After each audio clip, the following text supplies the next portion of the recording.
Ladies and gentlemen, we're about to begin the funeral service. We ask for those who have a cell phone or pager if you could turn it to the silent mode. Officiating today's Rabbi Avraham Kagan.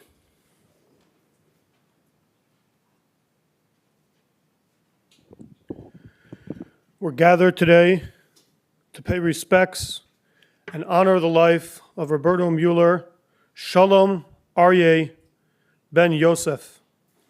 We'll begin with reciting Psalm 23. I'll do it in the Hebrew and then we'll read it together in the English. Mizmor LeDavid, Adonai roi lo yachzor, b'nois desha yarbitzeni, al mei menuchais yinahaleni, nafshi yeshovev yancheni, b'magleit tzedek leman shemoi, gam ki elech begeitz al maves, lo irara ki ato imadi, shiftecha umishantecha, hema yinachamuni, tarach lefonai shulchan neged seireroi, deshantav Hashemen roishi, kaisi revayai, ach toiv v'chesed yerdefuni, kol yemei chayai, v'shafti beveis adinai, la'erech yamim. And we'll read it in the English. The Lord is my shepherd, I shall not want. Lie down in the green pastures. He leads me beside still waters, restores my soul, the path of the righteous for his name's sake. Yea, they walk through the valley of the shadow of death. I will fear no evil. Thy heart is with me. Thy rod, thy staff, they comfort me. Press the table before me in the presence of mine enemies. Anoint my head with oil, my cup is over. Surely goodness and mercy shall follow me all the days of my life, and I will dwell in the house of the Lord forever. How does one capture a life like Roberto's? His children describe him as one of a kind, a visionary, brilliant, ambitious, adventurous. He was always building, creating, moving forward. His life's journey was remarkable. Born in Montevideo, Uruguay, to parents who had survived the Holocaust, he would go on to build a career that took him across the world and into the highest levels of international business. It is fitting that we're gathering here just days after the holiday of Purim, when we read about the Jewish heroes Mordechai and Esther, who rose to the halls of power in ancient Persia, yet never bowed, never lost their identity. In many ways, this was Roberto. He moved comfortably among global leaders, world-class athletes, influential people, yet wherever he went, he carried with him a deep pride in who he was. As I was thinking about his life, I reflected on his Hebrew name, Shalom Aryeh. Shalom Aryeh really captures who he was. Shalom means peace. Roberto was a bridge builder. He was able to communicate with all types of people. As his children each told me in their own words, one thing they learned was he would sit at the table with international leaders, executives, and big machers and treat them with respect and dignity. Yet, when he dealt with the people in the warehouse, the waiters, the cab drivers, his caregivers, he treated them exactly the same as if they were the most important business partner he's ever had. And that's the name Shalom, peace, building and bringing people together. At the same time, he was an Aryeh, he was a lion. He was a tough man. You wouldn't want to be on the other side of the table because he always would win that negotiation. At the same time in a peaceful way. One story that really captures who he was, and as I spoke to each one of the children separately, they all said this story, was when Roberto was leading Pony, he was invited to the prestigious New York Athletic Club, one of those clubs that was very careful what type of members. They didn't really like the Jewish people and other minorities. And at first, they didn't realize that Roberto was Jewish. As soon as they discovered that he was, they stalled the membership application, eventually making an exception. And then came Roberto's turn. He was invited to play pickup basketball. So, in true style, he invited 5 of his employees from the warehouse, and he shows up in their t-shirts and shorts, and the bellman says, "Sorry, they can't come in. They don't have a tie." But he found a way. He went around the corner, bought each of them 5 ties, and onto the court they went. And that was his goodbye to the New York Athletic Club, because shortly after, he resigned.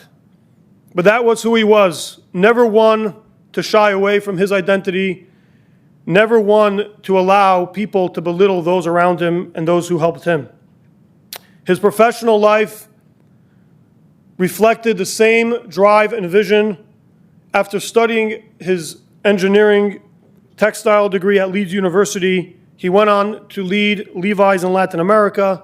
In 1975, he founded Pony Sports and Leisure, which became one of the most influential brands of its time.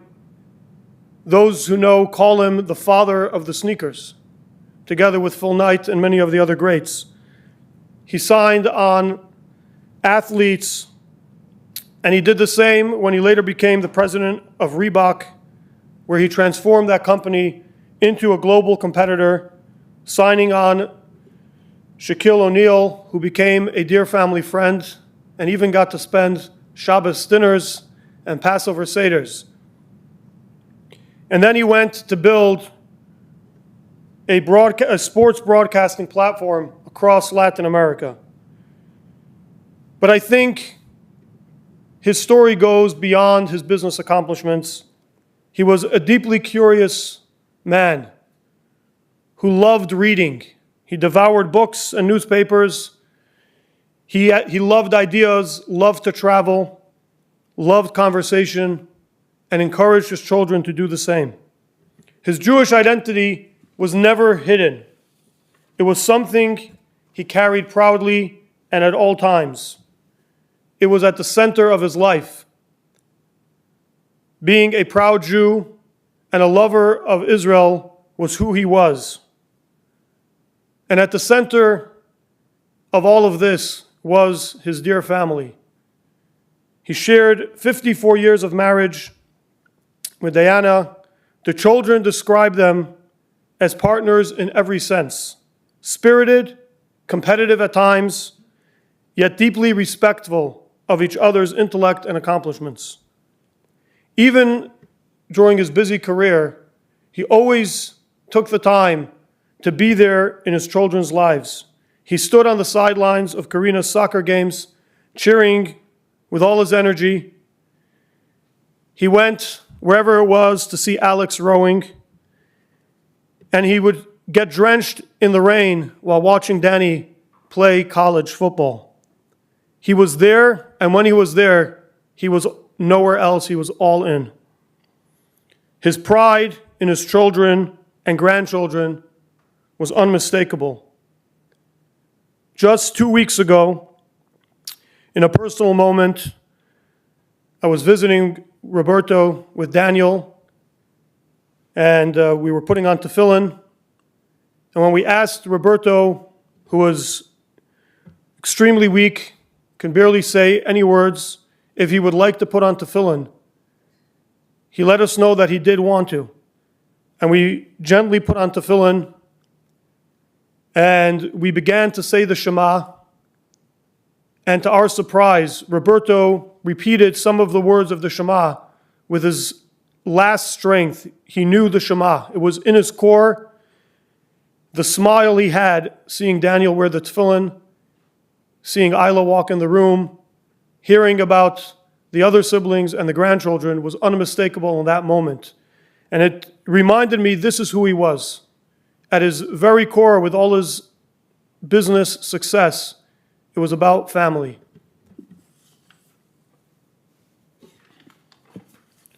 Shalom Aryeh, Roberto Muller, lived with strength of a lion, had the ability to connect with people from every walk of life, was a proud Jew, a visionary leader, a devoted husband, father, and grandfather. Karina, Alex, and Daniel, your father was deeply proud of each of you. He was proud of the lives that you built, the families you created, and the values you carry forward. And we believe that now, from above, he continues to look after you, Maya and Isla, Simon, Max, and Sam. Shalom Aryeh is vouching for you, praying for you, and we pray that very soon we'll be reunited. May his memory be for a blessing. And now we will hear from Alex.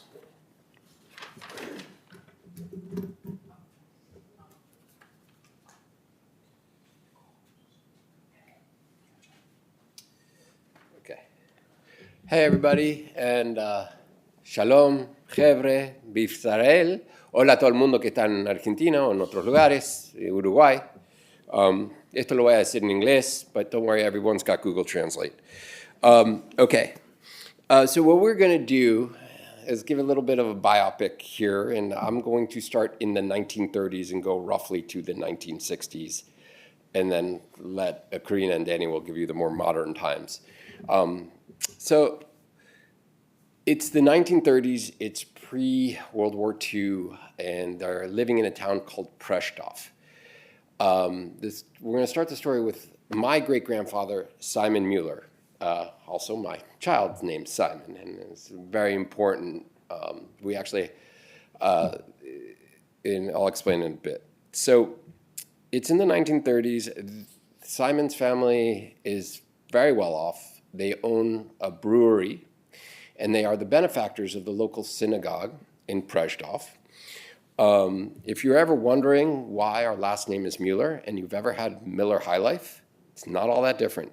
So a Muller is a Miller to the Americans. This is oftentimes a key ingredient in beer. That is how we donned our Western names as Muellers. So at the time, it's the factory. They own this brewery, and unfortunately, the war breaks out. Simon Muller has to make a choice. Simon Muller decides to hand the factory over to his non-Jewish accountant. In return, the accountant will smuggle food to the entire family in the Tatras Mountains where they were all hidden. If any of you watched the movie Defiance, it's actually very similar to exactly what my family was living for. They were all in the Tatras Mountains hiding from the Nazis. Now, Simon Muller made a further choice. He decided that his youngest son and his eldest daughter will try to escape, while the rest of the family will try to bear down in the Tatras. This is a fateful decision for why me and my siblings exist. Unfortunately for the rest of the family, it didn't work out very well. Simon Muller was later captured and killed in a concentration camp in Hungary, and some of the other family did escape, escaping Auschwitz and escaping the other horrible places. But most of them did not. Now, when my grandfather, Joseph Muller, was escaping, I actually have his passport. 1939, a stamp of Berlin. Wrap your brains around that. He would often tell the story.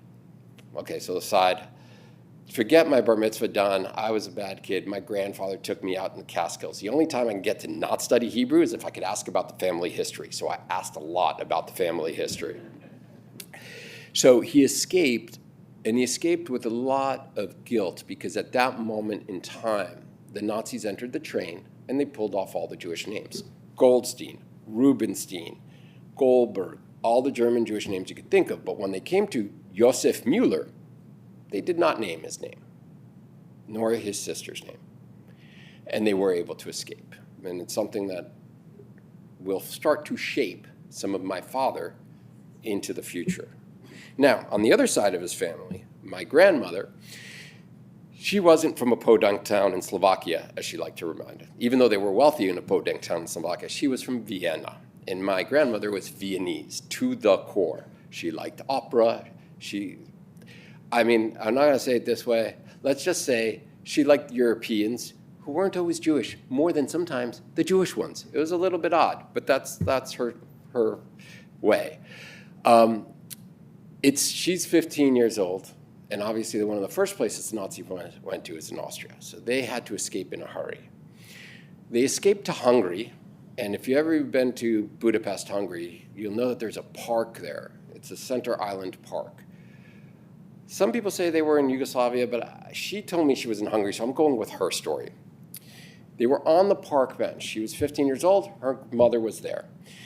And they were surrounded. They were just homeless in the park, sleeping outside. And her mother was crying on a park bench. And this woman sits down next to her. She says, "Why are you crying?" She's like, "We're Jewish and we're running away and we have nowhere to go." The woman turns her out. She goes, "You're now Uruguayan." Her husband was the ambassador to Uruguay. In that moment, my grandmother became Uruguayan because she's like, "You can now come to this country." So on the other side, my grandfather tried to get to the United States. That boat got turned around, also ended up in Uruguay, and that's where fate brought my grandmother and grandfather, my father's parents, to Uruguay, where he was born, as you mentioned, in 1943 in Montevideo. That family started a life of entrepreneurship themselves, going and starting to build factories for garments, the schmata business, if you will. And then one event that did start to form my father's future life is, some of you may, if any of you are from Brazil here, I'm sorry I'm about to offend you, but the 1950 miracle of Maracanã. Oh, oops, Danny's going to talk about, I did not, you know. Okay, so anyways, I won't talk much more about that. I'll let Danny talk about the rest. But it was, all right, I'll let him keep going on. Sorry about that. I never read what you said. Okay, fair enough. Okay. So fast forward a few more years, my dad was a bit of a, he used to say hellraiser, a little bit of a troublemaker, stole a car, did things, whatever. That story was actually recently reconfirmed by one of his closest friends from Uruguay, Danny Limor, who also worked for the state of Israel. That's all I could say about that. But I don't know, there's a book out there somewhere where he loves to tell those stories too. The point is, my grandfather said, "All right, if you're going to behave like this, you're going to need a real education. And a real education isn't in Uruguay, it's in Europe." So my grandfather did a tour of schools in Europe and decided that my father should go to a Christian boarding school in England. Lo and behold, I also went to a Christian boarding school in Connecticut, pretty much the closest thing my dad could come to his own education, so that's kind of how I ended up there. After boarding school, he went to Leeds University, met some lifelong friends, hoping some of them may even be on this, the Zoom of this call. And that established, his engineering, and I actually read his doctorate in engineering in manufacturing. It was actually about the use of polyester and manufacturing polyester. It's kind of funny to find it and actually be reading through it. It is also something else. After that, he often used to tell me that he wanted to go to grad school in Boston. He says he got into Harvard. I don't have any proof of that, and I went to Tufts, so whatever. But the point is that we often shared some time in Boston when he also lived there, and I happened to be at school. And then after that, he ended up deciding that Boston was too cold, so he never went to school there. He went to Buenos Aires. And then ultimately, started his new life there. And with that, I'm going to let Karina start to tell a little bit about this side. Gaku, come on up.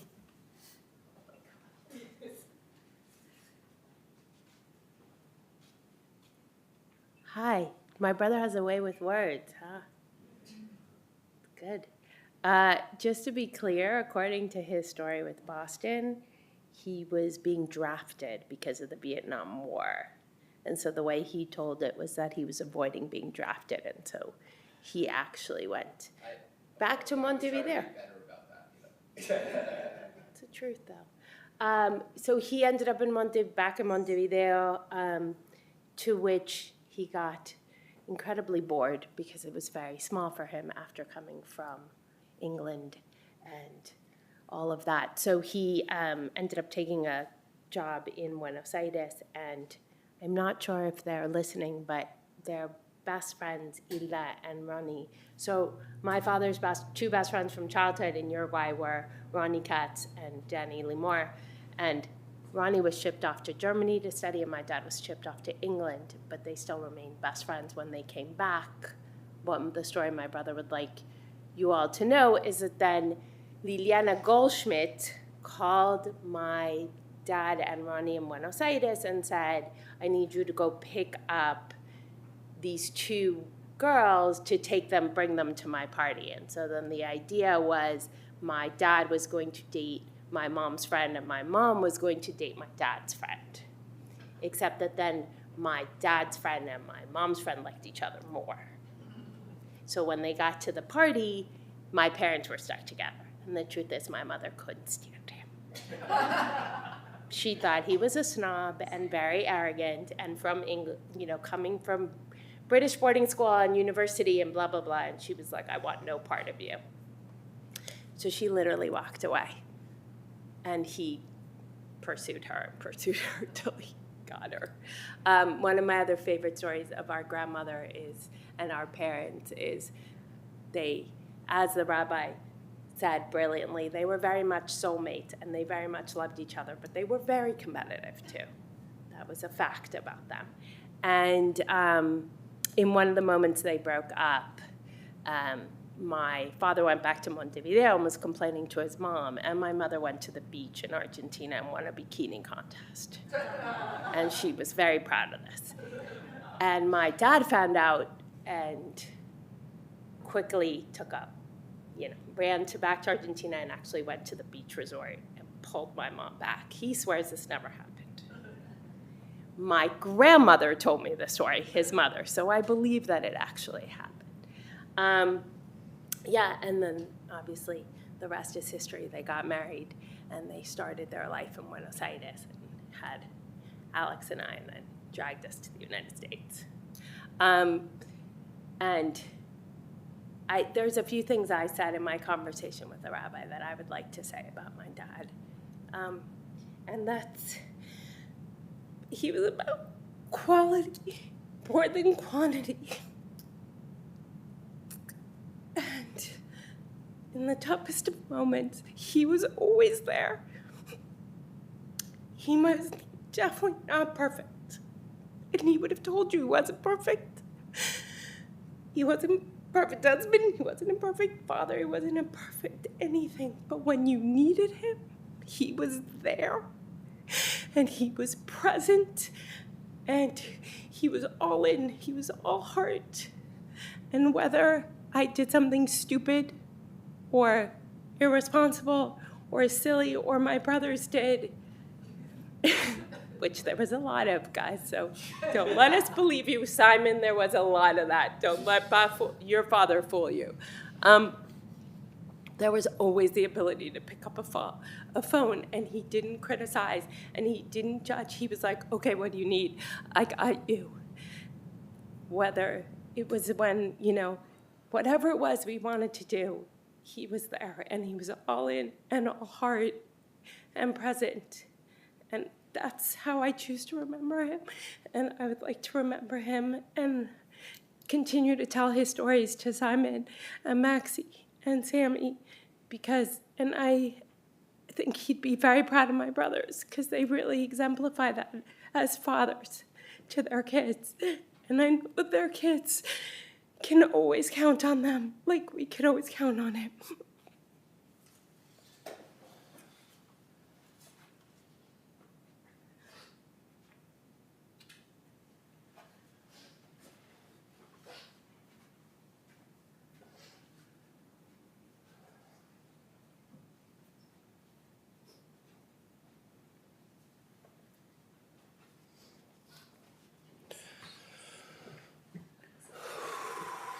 Okay. I'm going to do my best here, so bear with me.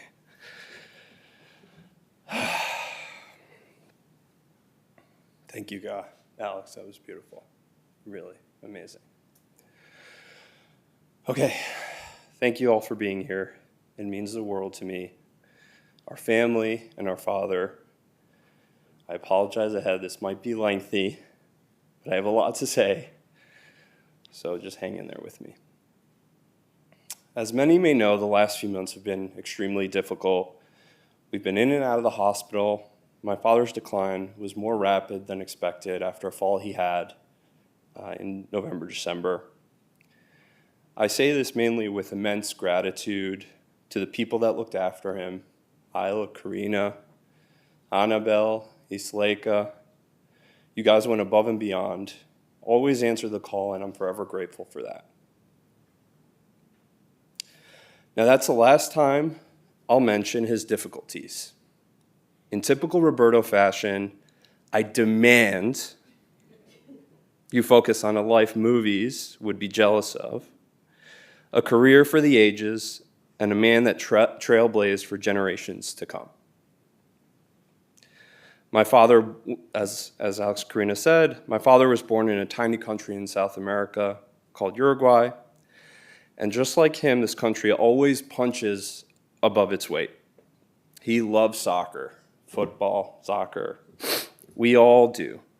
And he always used to say that this little country of 3 million people produces some of the best players in the world.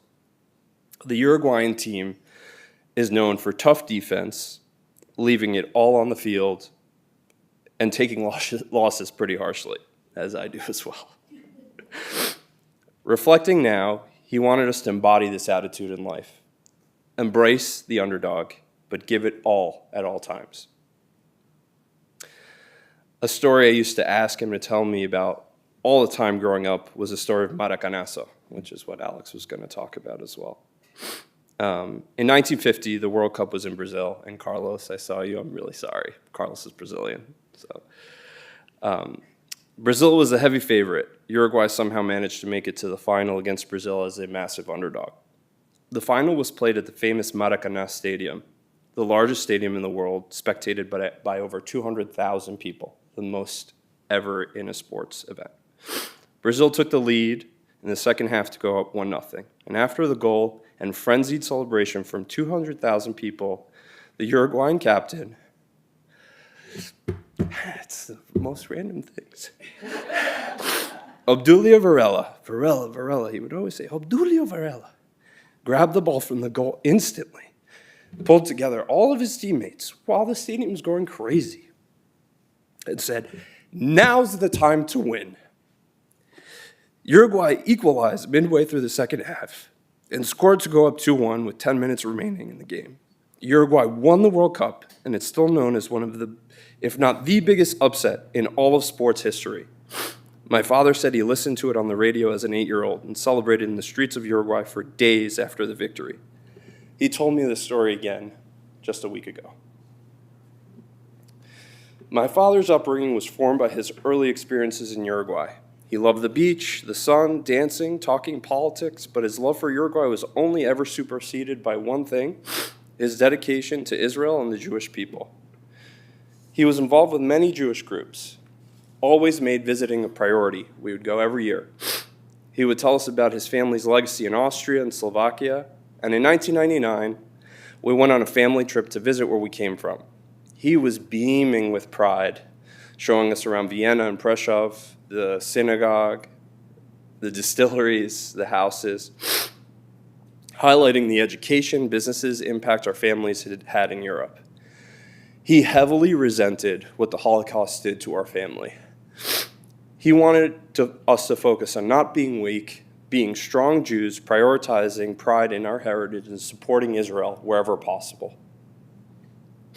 For my father, there was no halfway. Everything he did was 100% full go all the time. Many read and hear about his career, but I want to give you a little insight into who he was as a person and why he chose this path. He envisioned rebuilding our family's greatness, even if it included moving away from a culture and family he loved. He He met the love of his life, as Karina stated, in Argentina, my mother, Diana. Together, they set out on a mission. It started in Argentina, eventually brought them to the U.S. They believed in the American dream and the opportunity to build. I asked him recently what his proudest accomplishment was in business, and he said one word softly, very softly, pony.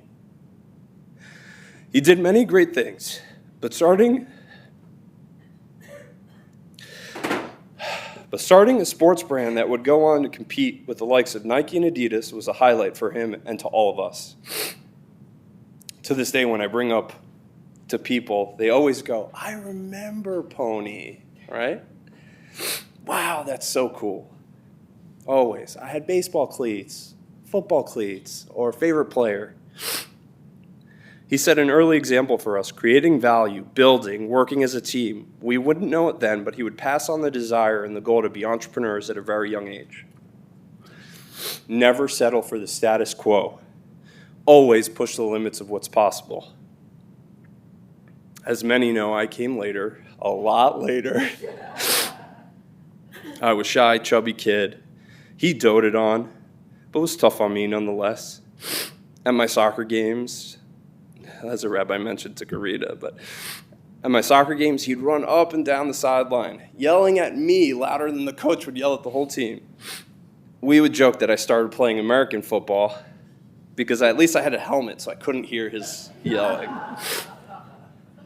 My parents loved that I played football, and if any of the Scarsdale or F&M guys are on, he loved you guys.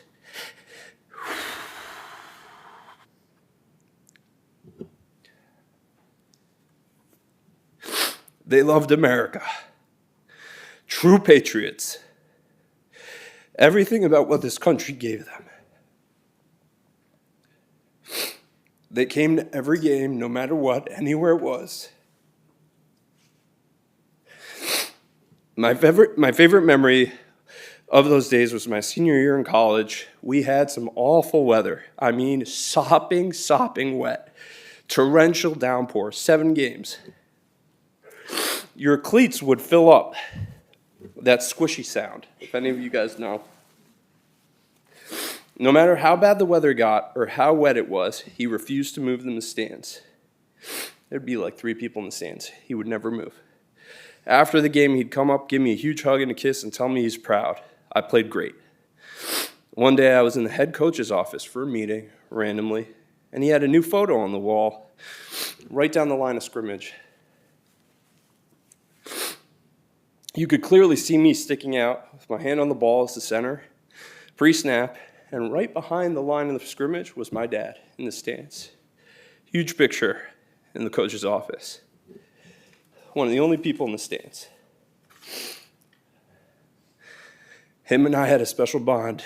There were good times, tough times, but throughout it all, I looked up to him. A role model in business, a mentor, a friend, and a confidant.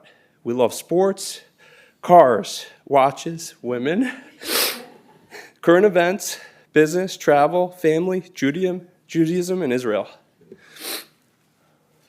This part's going to be hard, so bear with me, guys. Deep down, I know it hurt him that I moved to Chicago. Not in a way that he would fight me on it. He was proud. But he was losing his little buddy. A relationship I see in my boys.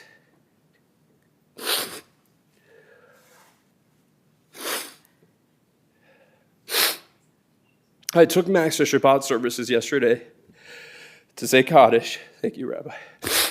He sat next to me perfectly for 2 hours. A 2-year-old for 2 hours.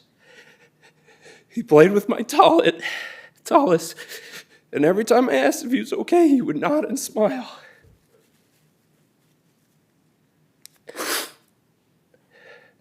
I would go every high holidays with my father growing up. I'd watch him pray.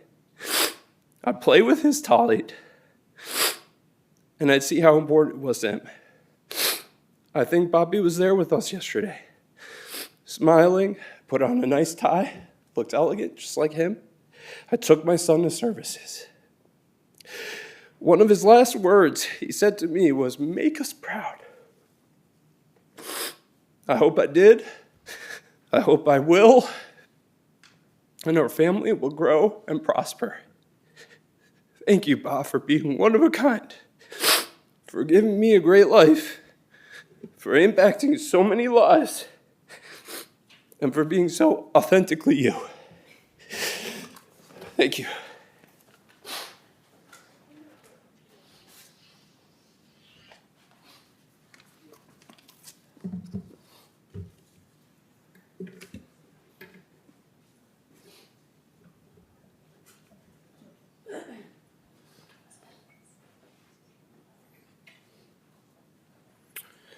I'm reminded of the Talmudic passage where a rabbi is sitting beneath a tree and the tree is providing shade and fruit to eat. And they turn to the tree and they say, "Tree, O tree, with what can I bless you? You're growing strong, your leaves are beautiful, your fruit is tasty. The only blessing I can give is that your offspring, the trees that come from you, should be the same. A life lived with offspring that truly reflect who Roberto was. Your dad is proud of all of you." We'll now say the Kel Male prayer. Please rise. El Mole Rachamim, Shoichein Bamroimim, Hamsei Menucha Nechoina, Al Kanfi Ashchina, B'mailas Kedoshim, Utahirim Kezoyar Harakia, Masirem Es Nishmas, Shalom Aryeh Ben Yosef, Shahalach Leilamoi Bavor, Shenadav Stokabad Askaris Nishmasoi, Began Eden Tehem Menuchasoi, Lechein Balarachmim Yastudeo B'Sefer, Kenaf of Leilamim, V'yitzror B'Srar Chaim Es Nishmasoi, Adinoi Hu Nachalosoi, V'noach HaMishkave B'Shalom, V'noimar Amen.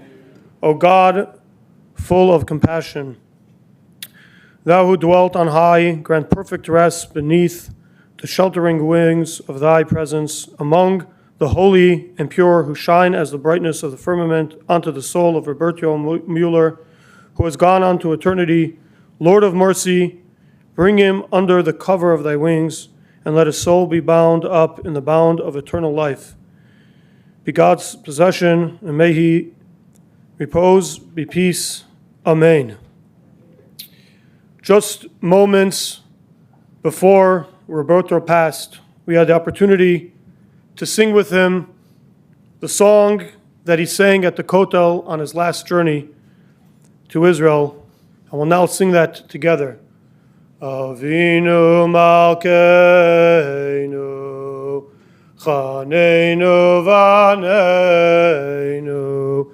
Avinu Malkeinu, Chaneinu Vaneinu, Ki Ein Banu Masim, Aseh Imanu, Tzedakah v'chesed, Aseh Imanu, Tzedakah v'chesed, V'hoishiyenu.